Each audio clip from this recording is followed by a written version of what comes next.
Hey, everybody. Melissa and I are so excited that you are here with us for day 4 of the challenge of the Autoimmune Recovery Simplified. I'm so excited to have you guys all here. I'm so excited that you're following us. And Melissa and I were just talking about it. Our hearts open when we know we are making a difference in your life, when we're Exactly. able to help and support. So, Melissa, thank you so much for being here. Thank you, Matt. Thanks for sharing your brilliance. Oh, thank you for sharing yours. Joanne, thanks for being here. And thank you for everyone that's showing up into this beautiful healing container, this recovery space that we have created. So, we're going to dig right into it. Today, we're going to talk mindset again. And I got a fun exercise for everybody. For those that follow me, you're going to know this exercise. You probably already know what I'm going to do. So, I'll be monitoring it and I'll be asking you questions about it. So let's dig right into this today. So let me pull up that one. All right. So what we're going to do today, the intention that I want to cover today with all of you is that what I want to start thinking about is the sabotaging ego. Yeah, Oof. your ego sabotages you. So, Mm. and where it sabotages us is it leads us towards fear. So, we're going to talk about that a little bit more. So, also, we're going to talk about the authority of ingrained neural pathways. Oof. So, we have specific neural pathways that are ingrained within our brains that actually drive specific responses. And some of these responses lead us to stress. So, we're going to talk about that because stress can be very, very damaging. It's definitely well known that stress can lead us towards dis-ease. Yeah. So, also, I want to talk about today is childhood observations and perception. Oof. That when we have our stress actually gets created at a very young age. Our beliefs and our perceptions of the world are created when we are anywhere between the ages of 0 to 14 years of age. So we're going to talk about that and how to rise above that. But where this is going to lead us to is the but thought. We all have a but thought, and we're going to point to that a little bit closer. And then I'm going to talk about where the roadblocks are in your recovery journey. And then we're going to take a step towards recovery. So this is going to be a powerful day today. We have a lot to cover, so I'm going to dig right into it. So I have a question for everyone. So I'm going to take a look at the comments that are coming in. I would like you to write, did you notice the ego when you explored who you are and believed who you are?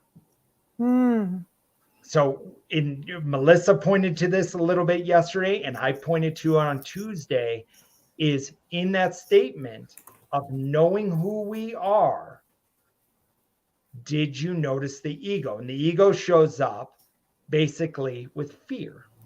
The ego is going to show up and tell you, yeah, you know what? You said that you were that way, but that's really not that true. You know what you did, last year, or you know what happened with this entire, and you have a dis-ease, right? All of this. The ego, think of loud, judgmental, angry voices that show up within our lives. That is the ego. The ego doesn't mean egotistical. The ego means fear. Ego means our history. Ego means our past. Also, the ego is also our future. What is going to happen to me?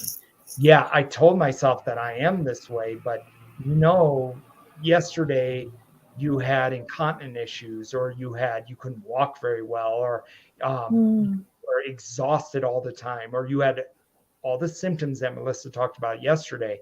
The ego is then going to point to all those symptoms and say, yeah, you told yourself that, but that's not really true. So as we look at this, we're actually looking at, do we take a look at the ego in this moment? And when we look at this, the ego, said differently, is the subconscious mind. The subconscious mind, remember, runs 93% of your thoughts and body functions every day. So I love my subconscious mind when it beats my heart and I breathe and my liver functions and my kidneys process toxins and all of that stuff happens within my body. Yeah. I love my subconscious mind. But the conscious mind also is the angry, judgmental voice of fear that we all live with. Mm. So when we take this step, thinking about our subconscious mind, which is run off of practiced thought, and we're going to study this a little bit more today. Really, when we're looking at that, did you feel fear when you were diagnosed? So please pop in chat. Did you feel fear when you left the doctor's office? When you were diagnosed with your autoimmune condition, did you feel fear in that moment? Yeah, drop a yes in the comments Yeah. if that was something that you felt. Yes, So most much. definitely. Thank you, Facebook user, for saying that. Yeah. Yeah. Yes. Hmm. It scares the living crap out of us. It can Right. leave us with PTSD at some point. Mm-hmm. But what is fear? Mm-hmm. Fear is something that we experience in our past, Mm-hmm. or it's an unknown of the future. Mm. So isn't fear at that point just a false expectation appearing real? That it shows up within our bodies, and our fear is then grows and it gets stronger and stronger and stronger. But if fear is just a false expectation appearing real, isn't this really go into what I'm thinking about and what I believe I am? Or said differently, the ego. The ego is really driving fear because the ego is trying to keep us alive. But the ego does not care if we're living. And so the ego just wants to keep us exactly where we're at because the unknown, anything new we would step into, is fear. We could have fear of actually healing because we have no idea, or fear of recovery because we have no idea what that might look like. We might have fear, will this work? I've tried this before. I've done this 100 times. And this can just lead us to more fear, which then leads to stress. So as we take this step, thinking about this moment, when did these thoughts or fears first begin? So I want you to go way back. I want you to go to when you were a 5-year-old little girl and you had a cold, or you had another ailment, or you hurt yourself. Were you given the love and support that you needed during that time? Or were you told, oh, you'll be fine. You'll be okay. Just suck it up. Come on, you make this happen. Now I'm from the Midwest, so that's what we were told. We're like, you know what? Yep. You want to cry? I'll give you something to cry about. Yep. It's like all of our history and all of our past is starting to dictate our future. So then when we're diagnosed, we don't look at it from a new lens. We go to our past and we go to our history from looking at it from the new lens. So do you guys want to take a step and play and figure out how this works? But first, before we can go do and play that and be that, we have to talk about the ingrained neural pathway. So we all have neural pathways that run through our body, trillions of them actually. And so these neural pathways are firing muscles off. These are activating our nerves. These are activating our heart. These are activating our liver, our function. All of our bodily functions are driven off of a neural pathway. Our brain tells our body to beat our heart. So neural pathway is driven right there. And with a nanosecond, our heart responds. So also, our heart, or also a neural pathway is walking. A neural pathway is in some of those regulations that Melissa talked about yesterday is all driven from a neural pathway. So if we are diagnosed with an autoimmune condition, let's take, for example, multiple sclerosis, the myelin sheath is actually being eaten away off the nerve, which does not allow the nerve to fire in an efficient function fashion. So how is a neural pathway ingrained? How does it actually get started? Is actually think of nerves that fire together, wire together. So I'm going to paint a scenario for you. Think about the very first time you drove to your place of work. Did you have to think about it? Did you have to go, okay, yep, okay, I make a right turn here and you're looking at a map and you're like, okay, I want to make sure maybe the night before you drove there just to make sure you knew how to get there. And then you're looking at everything. Your brain is active and it's actually exhausting because you are having to wire. Let's say after you've driven to your office 100 times, let's say halfway through the year, you do it automatically. You don't even think about it. It just happens without even blinking an eye. And even to the point of, and Melissa, you might have had this experience where you've driven somewhere so many times, you actually look in the rearview mirror. Did I run that red light? Yep. This happens. Think of anything you've done over and over again with practice. I play guitar. So when I play guitar, there are some songs I can play without even looking at the strings. I've done it so many times that it's just automatic. Yeah. Think of a concert pianist. They play and they can pull their emotion and their feeling and their love into the music because they've done it so many times. They don't think about where their fingers are hitting the keys. They have an ingrained neural pathway leading them there. We all have ingrained neural pathways inside of our life. Think of any situation. Think of a moment of fear when you are diagnosed that I was talking about earlier.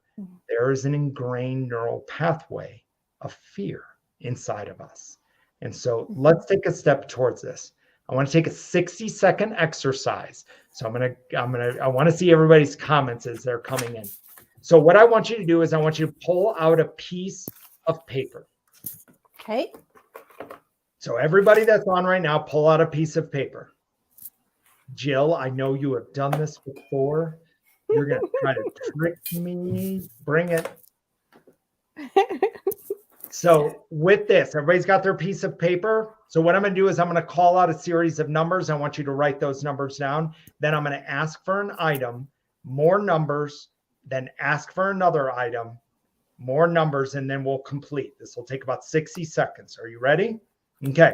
On your piece of paper, I want you to write 7, 15, 32, 46, 85, 94, 33, 86, 105, 14, 52, 93, 74, 72, 7, 17, 16, 34, 38, 74, 36, 52, 97, 56. Write down a color. 15, 43, 94, 63, 74, 84, 93, 62, 73, 74, 63, 75. Write down a piece of furniture. 17, 53, 17, 54, 63, 7, 3, 109, 52, 73. Stop.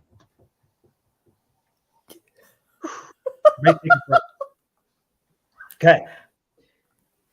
When I write down, I want you to pop in chat yes if I call out the color you wrote. Blue, green, red, yellow, orange, white, black. Green, yeah. Seeing yeses come in. Red, yes. Red. So when did you learn these colors? You were probably about 3 years old. It was probably your first box of crayons that you received. And if I didn't call out your color, is it your favorite color? Or if you're Jill, you've done this exercise 4 times before with me, so you gamed the system. You knew what I was going to do. So then you probably said a color like chartreuse or said something very obscure and unique, being ready for this situation. So the brain was ready for it under a moment of stress. She understood the stress that was coming, and then she responded differently. This is how, no, it does not have to be your favorite color. Look out in front of you, Jennifer. You picked red. Is red in front of you? Or are you holding a red pen? Burgundy. Yeah. Periwinkle. That's because you got a Thrive bracelet. Or no, Jill, you have not gotten a Thrive bracelet, which are periwinkle in color. Silver. So yes, if you've done this exercise with me before, you then don't write the numbers down. You think of the color.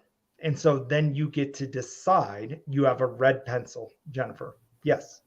You're writing with a red color. So when you had to pick red, you picked what came very easily to you. So on another side, when I asked you for a piece of furniture, did you write table, chair, desk, couch, bed? If you live in Canada, Chesterfield, bed, table, chair, desk, stool. You're picking something that either you're sitting on or something that it's in front of you. Couch. There you go. Yep. Couch, desk. Yes. Couch. Because it's familiar. You didn't give me armoire.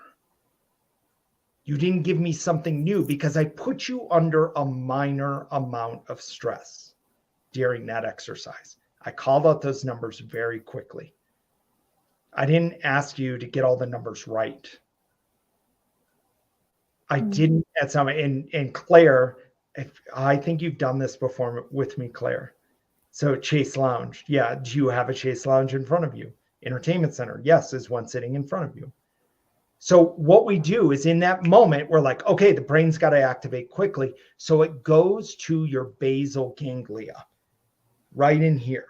It's where long-term memory and thought is stored. So under a moment of stress, this neural pathway was ingrained over 5,000 years ago. This neural pathway got ingrained inside of you. Because think about it. Under a moment of stress, let's say you walked out of your house and you saw a tiger in front of you. Did you think about the tiger? Did you go, oh my gosh, that's the coolest tiger in the world. I wonder if I could ride it to my buddy's house. I wonder if I could actually hunt with it. If I had that tiger, I would be the queen of the jungle. Everybody would honor me. No, if you thought about the tiger at all, you would have been eaten by the tiger. That meant you couldn't have children and you couldn't push that gene forward in the evolution of the human race. So you either fought, ran, or froze from the tiger. Fight, flight, or freeze. So that ingrained neural pathway never left us. Think about somebody that slams their brakes on in front of you when you're driving your car. Do you think about how bright their red lights are? Or do you just slam your brakes on? And then you come up with another response almost nanoseconds later. You have adrenaline that's releasing inside of your system. Then you have cortisol releases to block your prefrontal cortex where logical, loving thought comes from. And then you respond in a way that you know. So when the person slams their brakes on in front of you, what do? Do you give them the finger? Do you drop the F-bomb? Do you yell, scream, and get mad at them? Do you notice stress coming up? Your heart beats faster. You're noticing tingling in your hands and feet because you are in a moment of fear. And this is how fear triggers our responses. When you stepped out of the doctor's office that day when you were diagnosed, and the doctor, or even when you were there in the doctor's office and the doctor's giving you, oh, take this, you got to do this. Did you even hear everything that doctor was telling you? Or were you responding based on what you knew? So this is just an exercise of awareness. It's realizing that your brain can sabotage us, especially when we enter a recovery process. So let's take this another step further. One of the most powerful steps we can take when stress enters our life, when we notice this stress inside of our lives. Let's say you get in an argument with your partner. Do you really think of the most incredible things to say in that moment? Or do you sit there at some moment and go, ooh, why did I say that? Or, why didn't I say this?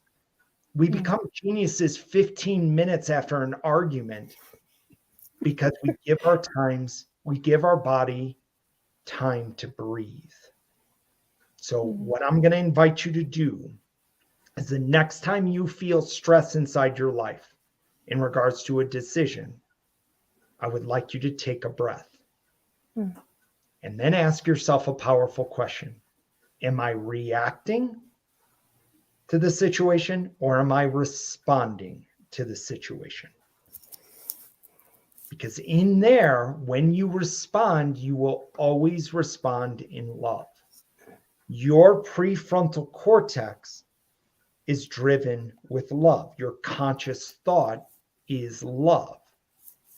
Your subconscious thought is fear. So there are two emotions that we can experience as human beings: fear and love. There's only two: fear and love. Fear is anger, shame, guilt, depression, shame, judgment, all of that. Think of all the little sub emotions of fear. Then think of all the sub emotions of love, which is compassion, joy, acceptance, grace, understanding, surrendering. That's love. So when we're looking at these two aspects, when we react out of fear. When we respond out of love. And if I gave you a choice, and you can write this in chat, pop this into the chat. If I gave you a choice right now, you could spend the rest of your day today in fear or in love. Which one do you choose? Yeah, love. 100%. I've never had anybody answer that question differently because we are love. And so it's really finding this love deep within our heart as we heal, as we recover from our autoimmune condition. But there's a roadblock that shows up during this, and it's the but thought. We may say the most incredible affirmations in the world. We may say the affirmation, I am recovering. But, you know, like with this kind of everything that happened, so think of the but thought. I want you to ask yourself the question right now. I want you to make the statement right now to yourself. I am recovering. Okay. What's the next thought you had? Would you hesitate? Hesitation is a sign of the but thought. But this can be one of the most powerful steps that you take, because now if I'm aware of the but thought, I can go respond to the but thought and explore it and say, okay, why did I hesitate? What is it that is maybe blocking in my way of recovering from my autoimmune condition? Why won't I make this phone call to somebody that I know that can help me? What's blocking me from making an investment on myself? Why am I not doing this? And under that thing is when we respond, we can respond with love. We take a breath in that moment. So this is a whole aspect of being aware of your mindset during this journey. So a first step that we can take is I want to invite you to observe and be aware of your thoughts, fears, and feeling. Because our body will respond first. We'll feel it within our body. We may feel a tightness in the top of our stomach, or in the bottom of our stomach, or by our hearts, or even up in our throats, that we may feel this. And the way through the but thought is by taking action. So if the but thought arises, if you're thinking, let's say an affirmation that I've had many beautiful clients say, which is, I am walking with balance and ease. And as they go to take that step, they have a but thought that shows up. And they said, yeah, but remember yesterday when you went to walk and all this stuff? In that moment, your subconscious mind is trying to talk you out of taking a step. is trying to talk you out of walking with balance and ease or even approaching it because it has fear. So to combat that fear, what I'm going to encourage you to do is very safely for you to stand up and walk. I have an amazing client, and I hope she's on right now. And I don't know, she probably is. But 2 days ago, the weather started to turn where she lives. And she had the thought, now that it's not snowing or it's not cold, I'm going to go walk in my yard. And she has a huge yard. And so she goes, I'm going to go walk in my yard. And before she could talk herself out of it, she grabbed her hiking poles and she went for a walk. She showed up in one of my mindset mastery groups and she was so elated and happy and excited. And she's like, I'm so glad I did that for me. She found her power by taking action because she could have gone the other way and talked herself out of it. So this is what's going to happen with fear. Your subconscious mind in fear is going to talk you out of the but thought. Now, with that exercise we did, we know in a moment of fear, we have adrenaline that releases. Any stress that comes up in our body, we block our prefrontal cortex and we go back to what we know, which is stay exactly where you're at or whatever it is for you. So to get past that moment, I want to invite you to take action. Just jump in and just do it. Think of that Nike slogan. Yeah. Just do it. But I want you to do it safely for you. I just want you to just do it. Step into it. Because this is what uncovers that but thought. This is what actually erases the but thought from our bodies and our minds. So we're going to take another step towards this.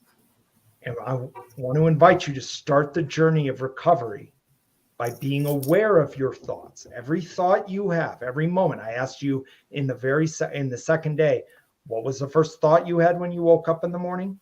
And what was the thought you had when you went to bed at night? By being aware of these thoughts in our conscious mind. If we notice fear coming in when we think those thoughts, take a breath. We allow our bodies to activate our conscious mind, which is love. And we approach that thought with love, which will encourage us to take that step. So we're going to do a quick exercise right now for the last minute that we're going to be together, the last couple minutes that we're going to be together. So I'm going to ask you to get comfortable and get quiet where you are. Either you're lying in a bed or you're sitting in the chair that you're in. And as you get quiet and comfortable and really get into your position, I'm going to invite you to close your eyes. If you are in a safe place, close your eyes and begin by taking 3 deep breaths. In through the nose and out through the mouth. Find that balance deep within you. In through the nose and out through your mouth. Telling yourself, I am loved. Breathing in through your nose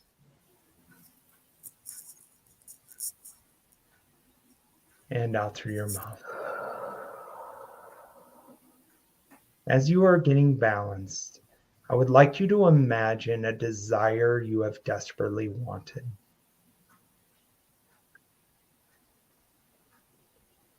Whether it's walking, whether it's feeling good again, whether it's love. Imagine this desire. Bring this desire close to you. Then I want you to imagine holding this desire in your hands.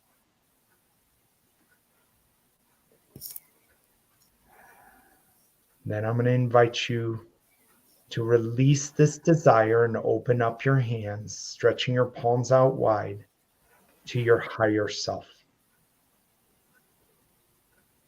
Knowing that your right teacher, practitioner, or step has arrived and you're open to receiving this guidance.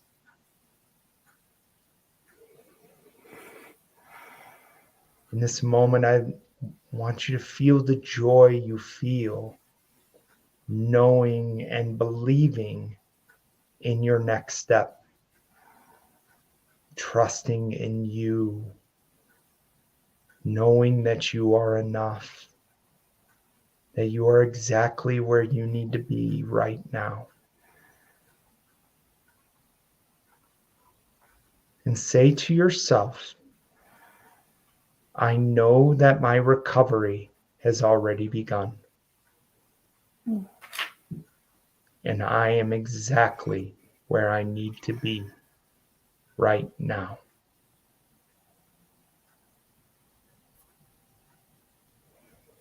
We're going to enter back into this room, enter back into this space of now by wiggling our toes and our fingers into the palms of our hands, rubbing the tops of our legs and feeling the tops of our legs. And we enter into this space of now. And I'm going to invite you to gently open up your eyes and enter back into our room, back into this recovery container that we have built. So by using the information that I've given you today, I want to invite you to open up to your possibility. Open up to your possibility that you can recover from this dis-ease. And this dis-ease is not you. This is just a chapter in your book. It is not your whole book. So tomorrow, Melissa Rose and I will be leading you powerfully through a 90-minute masterclass towards your recovery journey, towards making all of this happen. And we're so excited. It's going to happen at 3 p.m. Central Standard Time. If you are in New York, it's going to happen at 4 p.m. if you're on the East Coast. If you're in Mountain Daylight Time, where I am in Denver, it's going to happen at 4 p.m. No, 2 p.m. I'll get my times right. 1 p.m. New York, 2 p.m. Denver, 3 p.m. Central Time. And if you're on Pacific Time, it's going to happen at noon. So for everybody here, I hope you have registered and signed up for this beautiful masterclass. If you have not, that's okay. It's not too late. You're going to receive an email tonight. And in that email, we'll give you a link to sign up for that masterclass. Also, that link is also within the Autoimmune Recovery Facebook group. And I'll make sure that it's up there and it's at the top. Sign up for that. We are recording it. So if you sign up for it, I'll send you the recording. And so that you won't miss this at all. So even if you can't make that time, sign up for it so I can send you the recording. So then you can get access to an awesome gift, a $500 gift that Melissa and I are going to give you. And so all you have to do to receive this gift is to take action, to take a step towards your recovery and receive that $500 gift. And I want you to know you are not broken. Your body has the ability to recover. And we're so excited that if you join this masterclass with us tomorrow, we're going to help you take a step towards that. So, Melissa, thank you for this amazing opportunity. Yeah, this has been so fun this week, you guys. Oh my gosh. And I'm excited for the masterclass. Oh, so much stuff packed in there for you guys. Thank you, Matt. It's going to be good. For sharing your wisdom. And I want to thank all of you for being here. You are the reason we do this. Yeah. We could not be here without you. You are the reason. So thank you for letting us be here for you. So I'll see you. We'll see you guys all tomorrow during the masterclass, and we'll see you soon. Take care.